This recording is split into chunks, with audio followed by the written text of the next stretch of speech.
stand on one leg, you were going to suspend that? You have to do that tonight? Because it's been deference to the county executive who I'm fine, I can't apologize. stand on one leg. No, I can. I can stand on. You're right. That's a good point. That was your rule. That was my rule. Yeah. So if you have a question, just raise your hand and I'll call on you. And please keep it as brief so as many people as possible can speak. Yes, sir. Give us a quick outline of what's happening in LaGuardia. Camp LaGuardia. Great question, Ralph. At Camp LaGuardia was the worst contract that the county should not have signed. I'm not trying to lay criticism, but it is one of those contracts. The county was going to supply water, supply all the approvals. I can tell you that we are in discussions, and Langdon, throw something at me if I'm going too far. We are in discussions. How far can I go on? I'll let you decide it, because we're heading to a very happy place. I just don't want to blow it. The bottom line is the contract was an interesting contract. The way the contract reads, the county essentially promised, according to the plain language of the contract, to supply sewer and water. There's litigation that was commenced by one of the towns that turned around and found out that the prior administration and the prior legislature unlawfully attempted to expand the sewer district. And as a result, the two towns have not come along and agreed with the land use proposals that were made by the developer selected by the county, again, under the prior administration. So we're talking with the developer. I could dispute what they think the contract says as the county attorney. That's what I'm going to do. But at the end, we're trying to find a happy resolution and negotiate a peaceable resolution. And we've had a lot of discussions, and God willing, we'll get those peaceable resolutions. But, you know, there might be media silence on it. But I liken it almost to a duck. You got to look just below the surface to see how fast the legs are paddling to try to get a resolution. It's one of my, what I call like the secondary legacy issues. Camp LaGuardia has been talked about. February '08 was when it was closed, when it was discussed to be closed. But the deal was bad. Your community, my community, was not, in love with some of the proposals. I would love to see amicable separation. Is that a legal term for you guys? So, yeah, resolution. I say separation, but I think, Ralph, you would be happy as well when we're getting there. So, thank you. Other questions? Steve, first, I really commend you for working with the legislature and really pulling things together in the last year. It's really a good feeling, a much better feeling that things are working in the right direction in the county. Thank you. Speak up, Tom. Many years ago, a fund was created by the county fund to fund workforce housing and infrastructure projects through no interest loans. Now that the county seems to be on firmer footing, would this be something that you would consider funding again, given that the affordable housing is beyond reach for many of our residents and most of our municipalities are struggling with the deteriorating sewer plants, water lines, roads, sidewalks, and bridges? So I think to sum it up for everybody that didn't hear, and Tom, just yell at me, add in whatever that I'm missing. But in the past, the county had set up a fund for workforce housing and infrastructure. Would the county, now that we're getting in better shape, consider doing that? I would. I will tell you, we're not out of the woods yet, and I'll tell you what we are doing, what's available today in the meantime. So the county was spending this, but we literally only had that. We're getting to this number right now. Basically, like we have with our personal incomes. You spend what you hopefully have, and you don't borrow with a credit card for your groceries. So the county still isn't out of the woods. We still are using a small part of fund balance to balance the budget. So we're not where we need to be. One thing I didn't mention is that the county value shrunk from 2008 to 2014 by 25%. Our value, you guys remember the economic downturn, recession, depression, whatever everybody wanted to call it. So we're still not out of there yet. 2 years ago, it went up about 0.5%. It was the first time that reversed. And last year it went up about 1.5%. So we're heading in the right direction, but we're not there yet. I will say that we have been very active with our community development, and we are putting a number of projects on the block right now. One of them is opening up in New Windsor, which will be, I think, about 150 units when it's done of affordable workforce housing. There's a secondary one that we are started to build. I think it was the old mill in Middletown. Who's the one who knows the old building? It was a big old, it looked like it was in 1945 Berlin. It was literally, who was it? Classy leather. Classy leather. But it literally had barely its walls standing. It's fully under construction now. That'll be another one. But it's going to also be up to the local municipalities to encourage that in their zoning too. Some municipalities are against that type of housing, but it is something that needs to be done. And workforce used to be a dirty word. We met with the county execs 2 days ago on it because people think it's for people that you don't want in your neighborhood. But workforce is for everybody. When my wife and I got married, and I was a town councilman in Chester, we could afford 2 places to live in Chester. 3 places. We were renting on Belleville Lakes Road at Freddie DeBella's farm, an apartment there. We just got married. We could buy a condo at Whispering Hills, or we could buy an old beater fixer-out house, and that's what we did. And workforce housing is something that's needed. We did not have a huge portfolio to look at, Tom, then. And it's something that we need to do for people like us, for younger people and for people that are downsizing, as well as people that are trying to get in the workforce and the wages have not met up with the cost of living. So I'm with you on it. I just tell you, I can't commit the county to money at this point with that. Other questions? Yes, sir. It's very encouraging to hear about the tourism and all, and my name is Walter Cannon. Sugarloaf has been the last 50 years of my life. There's one thing that's been holding us back, and that is the county owns Kings Highway. And yet we have to deal with the town to get anything done. And we've had problems because you guys own it. Now, if there is some possible way that you could turn that over to the town, it would help us with parking, with the growth of the town, and so on. Walter, great question. So here's the deal. Alex Jamison was my deputy supervisor when I was supervisor of this town, and we've had these discussions as well as the town board. They said they would take this over. I don't think it's a good idea. I'm a town taxpayer. The town cannot afford the infrastructure it has now. The senior housing the senior community center that's being proposed right now would not even be talked about without Orange County stepping up. We're going to put about $500,000 into that $1+ million project. So I'm just saying the town can't afford it. What are my plans with it? Chris Vibrock's our new commissioner of public works. The legislature backed me up and confirmed him last year. I asked him to start developing a plan that the county pays for to develop sidewalks along that road if there's the ability to put water or sewer so we don't have to rip the road up after we fix it up, to at least put spurs in, even if the service isn't there. He asked me to let him get through the government center bids, which we're going to probably award the construction bids to the government center in the next few weeks.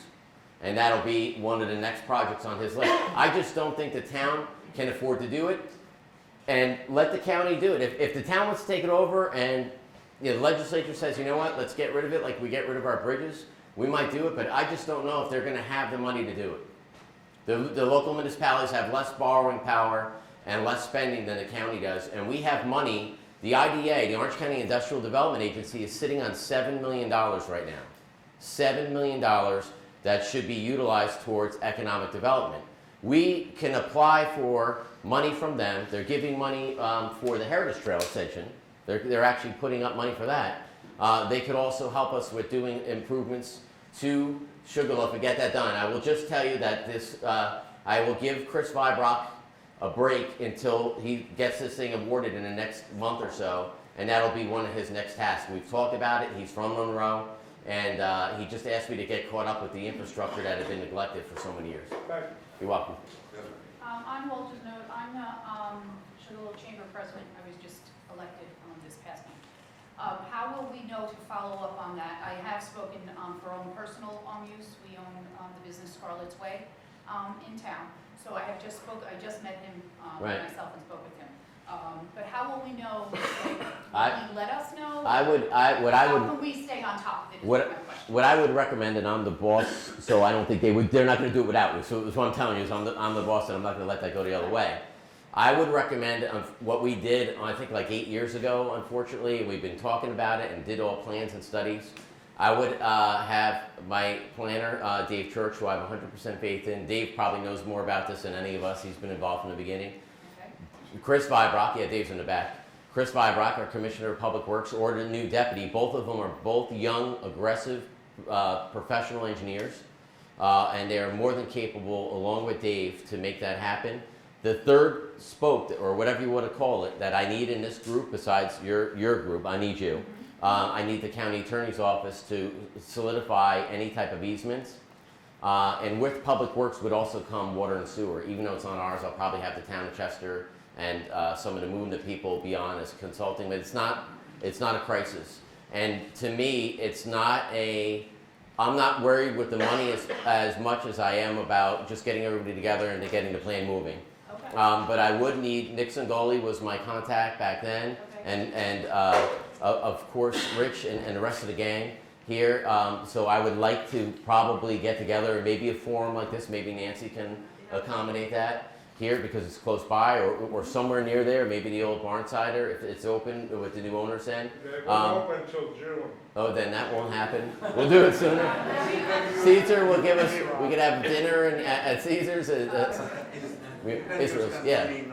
We could have Israel take care of us. So I plan on doing that. It's been on my to-do list. I need to get the ship from bailing out water now that we're actually staying afloat. Okay, I just want to know for myself Yeah. how we'll stay on top of it. So thank you very much. Yeah. Yes, sir. The Middletown Cares Coalition last year, not your client, was asked for her to give their opinion on the proposed social host law that District Attorney Hoover had proposed. And I know I read that it was going to come up, certainly in light of the tragedy that happened on New Year's Day in Pine Bush and the killing of the volunteer firefighter Justice White. And I don't know if that law, there are good things and bad things about it, but whether it would discourage that kind of situation from developing in the first place. It's supposed to be considered next week. I wondered what your opinion was of the law. I believe, and you won't hear this from the district attorney or the county attorney or anybody else, they can't say this, I can. I believe the death was preventable. I take it very personally. I know the facts of the case. I think the kid was innocent that was killed. I just came back from Albany in the last couple of days. I met with the other county execs to see if they have a law. Most of them do. The facts of the case are so disturbing to me, and they will come out soon because I believe we will make an arrest very soon. And I think that it would prevent a future death or an injury. What happened was, and I talked to Barry Cheney and Paul Ruskevich last night about it, and I gave them what I know and everything and my opinion on it, and I think they 100% agree with me. But it's just a disturbing thing, and I guarantee it will get passed by the county, and just very upsetting. I talked to the school district about it in Chester last night, and it could happen anywhere. And what it's going to do is this, just to get everybody back on track. It's I take it very personally. So basically, what a social host law, kids had a party, their parents were away. Unfortunately, this young individual was stabbed and killed. What this law would do, in a nutshell, it's going to be debated. It would basically make it a misdemeanor for you to knowingly leave your kid home when he's a junior, not a girl or guy that's not old enough to drink, and allow for such a thing. So what would that do? It's a misdemeanor, County Exec. What's that going to do? What it does is, first it's going to raise awareness. We want to have this law passed by prom season so we can get the word out to parents saying, look, the law says your kid's not responsible if something happens, you are.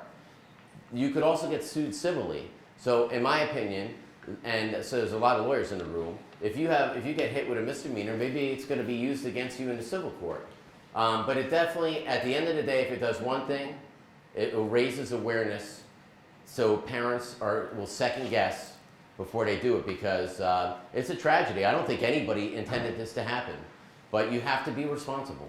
You don't intend, people that are drunk drivers don't intend to get drunk and kill somebody on the way home, but they need to be responsible for their actions. That's why I was proposing. So I believe that law will be signed by me, and the legislature will pass it overwhelmingly. Jack? Has there been any discussion with Metro North to extend out the Port Jervis line from Middletown to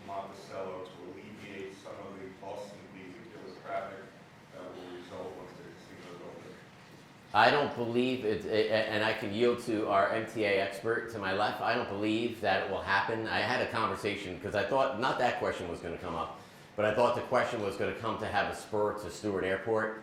We just don't have the money, New York State. I can blow sunshine up your backside and say, great idea, let's make it happen. But here's the facts. New York State has 40% of the money today to maintain the bridges and roads they have. So there's no way, in my opinion, that they are going to do that. We're left out on the back burner to begin with the MTA. So I think that what we're going to be lucky to see is expansion with the services we have. I know Port Jervis and Monticello are trying to collaborate right now along with us to try to have a route to try to get the casino traffic from the city, at least there, to create some type of connection. But I will tell you right now, as far as I know, and I don't know if you want to comment on it, I don't see that happening. And I would tell you, I look at you straight in the face, I'd love to make your night tonight if that's what you're looking forward to, but I don't think it's going to happen. Steve is correct. There was some discussion about extending the Port Jervis line, which actually goes out of state at that point. I'm fine. I And can it's say all not that. very feasible. What the MTA is I'm good. interested in is increasing the service that we Totally have done with on the questions. lines that Okay. we've already got in the county, but no spurs. Other, yes, I have another question. What do you see as the future for the Water Authority? Do you see it more as an educational organization or pipelines in the ground? Do you see the water loop or mini regional water loop in the future? So his question was, what do I see as the future for the Water Authority? And do I see it more as an educational entity or a pipes in the ground entity? And do I foresee water loop, which was proposed to have, you know, a big water loop for the county, or mini loops? I see mini loops. I see education as a part of it, but I'd like to see, I'm a pipes in the ground type of guy. I like to see infrastructure. I don't mind waiting in traffic when a bridge is being fixed when it's been closed for 5 years. I don't, when people are complaining about water or sewer, one of the issues with the Barnsider, I could probably speak freely about it, was people complaining about this, that, not having water and sewer on these lines. It costs money to do those. Towns and cities, in my opinion, most of them can't afford to do it. Most of them can't. City of Newburgh doesn't have the money right now to trying to keep their city afloat. They need other avenues to help them fix their aging infrastructure. So that's why you need bigger ones like us. So I think the Water Authority, one of the things that I personally view with the agreement with Crawford and with Middletown is to have reoccurring revenue come from those. So let's say a lease agreement where I get $1 per gallon or whatever per 100 gallons. That dollar goes into a fund for water to start growing that, and then start identifying water issues around a county where we can help out. So when, you know, Goshen has a failing water system, which they did, I think, back in the 80s, we would be able to help them and augment some of the systems they had. They're saving these people on that block, that police drive. So as much as I do, you know, a lot of that money was, tens of millions of dollars was whittled away over the years that was established. There is a role for them, and it is a new shining role than what they've had in the past, and you're going to see more lines in the ground, and I think it's the right thing to do. other questions? Yes, ma'am. Hi, my name is Susan McCosker. I live in Monroe. I live in Seward, the District 1, which is under your jurisdiction. Yep. We're at capacity right now, and yet there's going to be overdevelopment. Right now, Crystal Run is building a 17,000 square foot medical facility. There's 181 houses that are going to be put behind that. There's a Shabbat wants to build an 11,000 square foot temple. So why are we allowing the village and town to build if we're already over capacity? The problem is, we're not at capacity, but we're getting closer there. It doesn't matter. So it doesn't matter, we're almost there. The problem is that the leadership in Monroe has been nil. And I'm a politician, so I can beat up politicians. I can't, you know, lawyers that will tell me not to be so aggressive. But it's a complete disgrace what's happened in the town of Monroe. It's a complete embarrassment and disgrace. Town of Monroe is the easiest town in the county to run. I'm sure Mike Sweeten in the back, who's a friend of mine from Warwick, and I would love to have a town budget like that. They have no police department, which is usually 30% of your expenses. This is most of the village This is stuff. the The village. but they're all in the sewer District 1, but they're easy communities to run. What they need to do, in my opinion, is start working closer with the county, which they have. We've had zero dialogue with Monroe. Jimmy Purcell we're working closely with, and if he's utilizing the sewer and not getting the capacity that they're using in the past, what they've been doing is just connecting up. What we've instituted, which hasn't been done in the past in Orange County, is meters, flow meters. So there was existing flow meters on some of the pipes coming into Orange County Sewer District 1, but there was no meters on nobody else, so you're just guessing. So in your case, they'd say, oh yeah, you have capacity because you haven't hooked up yet. Meanwhile, they don't know exactly how many gallons you're contributing. Once we have these flow meters on, we're going to be able to go to these communities, and they should be done early this year. We're going to be able to go to these communities and say, you don't have the capacity. The real issue, in my opinion, with Monroe has been the town, and the town and the village should be as one because they have, their infrastructure is so interrelated. So that's the best answer I can give you with that. We have not had the cooperation from the DEC, which should be the enforcement arm in a situation like that. They've given a kind of a hands-off approach to the whole Monroe area, but I will tell you it is an issue, and with the future with overcapacity now with the annexation, those issues are hot and they're on the table. So I wish I could give you a concrete, we're going to body slam them, but it is to be determined. So I do sympathize with what you guys are saying, and I will do anything I can do. And Dave Church, the Orange County planner, can be a great resource, and I would encourage you to grab his information of mine after this so we can follow up with you on it to see really what the, because he comments on projects as well, his department. So. Other questions? Anybody? Tom, I got another. Tom, you're buying me dinner after this. No, I gotta buy it as a gift, just a gift clause. We can only go to McDonald's, so. Several $100,000 remain in the county's open space fund, and a much smaller sum remains in the competitive grant fund for artists and arts organizations. Do you have plans for these funds in the future? I have to go back to the budget on it. We have in the past, and the county, and the town, Orange County has benefited from the open space fund. The question is, we have money aside, we haven't utilized it over the years. I have, my number one role to the taxpayer is the financial budget. And what we did was restore money that had been put on pause either the last year or the last 3 years. So now we're back to those numbers. I can't expand it any further at this time. I'd like to, just because I got to get this budget under control, and I plan on running again in a year from now, but I will not leave the next county executive, whether it be me or somebody else, with a situation with a phony budget. And if the economy takes off and things are great in the next 2 years and we start having extra money, that's something the legislature and I can talk about releasing again. But at this time, my priority is public safety, keeping the budget balanced, funding stuff that we need to do. We have trucks that we're replacing this year that are older than me. And I know I'm kind of young, but 42 years old for a truck is pretty old. So I got to get my house in order before I start spreading that much love, in my opinion. Steve, could you update us on the 1841 County Courthouse? Do I have what? Can you update us on the 1841 County Yeah, Courthouse? 1841 Courthouse, beautiful building. We have just about finished everything up on it. There's a couple issues with the, some of these things I walked in on. So we were about to finish the project a couple weeks ago, and I got a call from one of my employees that we brought on board, a great guy that knows about construction. He said, you know, the bid that when the county put this out didn't include floors to be done, so the whole thing was redone except for the floors, and have beautiful old wooden floors. That was an add-on. We restored, looks beautiful now. The top, which Harry Poor, my chief of operations, and I call a little hat on a big man's head, that they put the old cupola on, and the cupola was supposed to cost, what we did instead of throwing that cupola out is we put it aside and we plan on fixing that and put the right one on there. I do. But it is open for business. There's a couple other, the last 10% of a construction project, those are your biggest headache. And we're just finalizing some stuff with making sure the heat is adequate and all that stuff. And people are already starting to move in there, Doctor. Good.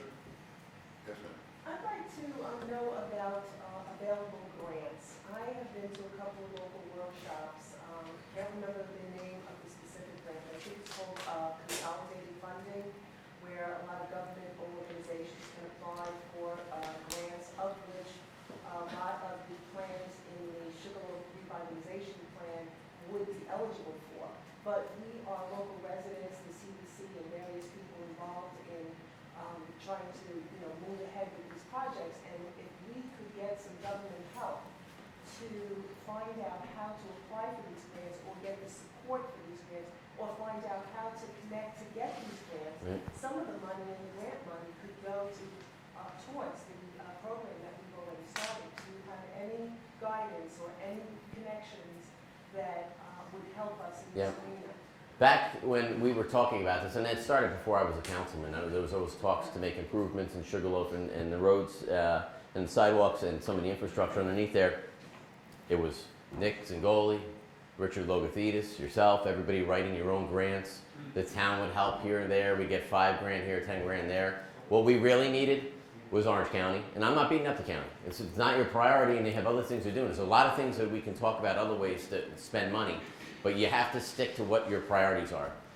In my opinion, you shouldn't be writing the grants for us to make those improvements. It's a county road, and that's what I've told Alex. So what my answer to you would be is Dave Church, Chris Vibrock, and ultimately myself should be in charge of writing those grants, because we're the ones. They're not going to come to you. You're going to eventually have to give them to the county anyway.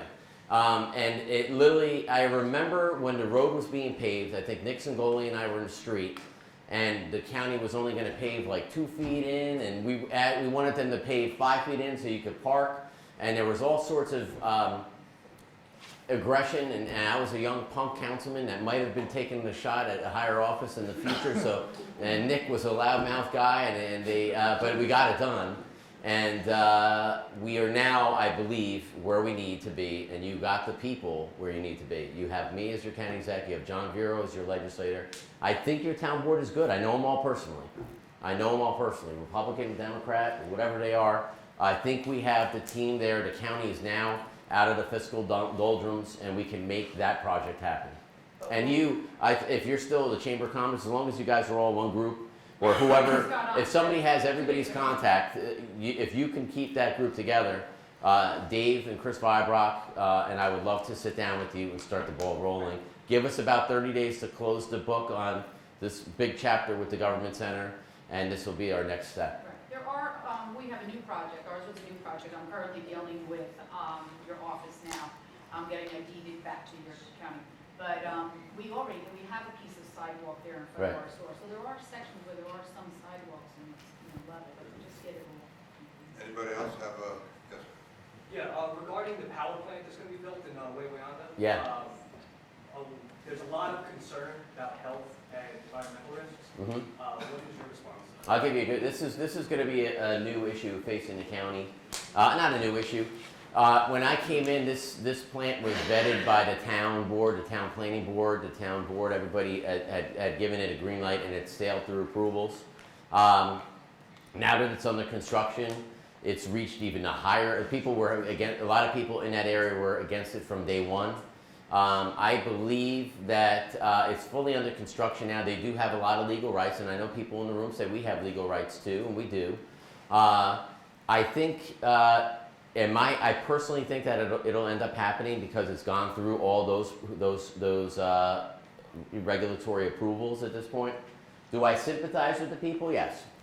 And I'll tell you, and I'll give a comparison with some other developments. If you own this house, we live in this house right now, and behind us is all open space or fields.